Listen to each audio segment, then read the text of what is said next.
निळा कोल्हा. एका जंगलात एक कोल्हा राहत होता. त्याला रोज काही शिकार मिळत नसे.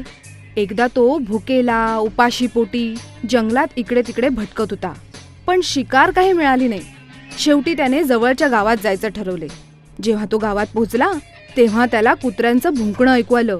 बघतो तर काय, काही कुत्रे जोरात धावत त्याच्याच दिशेने येत आहेत. कोल्हा घाबरला. धावतच तो एका घरात घुसला. ते घर एका रंगाऱ्याचं होतं. धावताना कोल्हा एका निळा रंग भरलेल्या पिंपात पडला.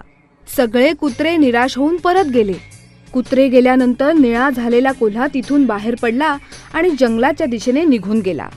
जंगलातले सगळे प्राणी त्याला बघून घाबरले. अरे बापरे, हा कोण नवा प्राणी आहे बाबा? आत्ता कोल्ह्याच्या डोक्यात प्रकाश पडला की सगळे प्राणी त्याला बघून घाबरतायत. त्याने विचार केला, चला या गोष्टीचा आपण फायदा करून घेऊ.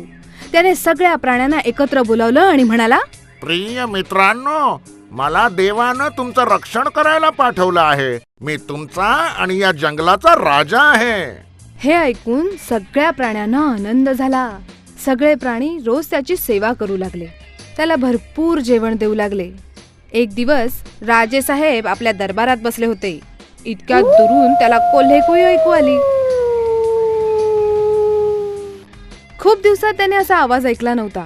त्याला खूप आनंद झाला आणि आपण राजा आहोत हे विसरून तो पण जोर जोरात ओरडू लागला. आणि मग सगळ्या प्राण्यांना कळलं, अरे हा तर राजाच्या वेशातला लबाड कोल्हा आहे.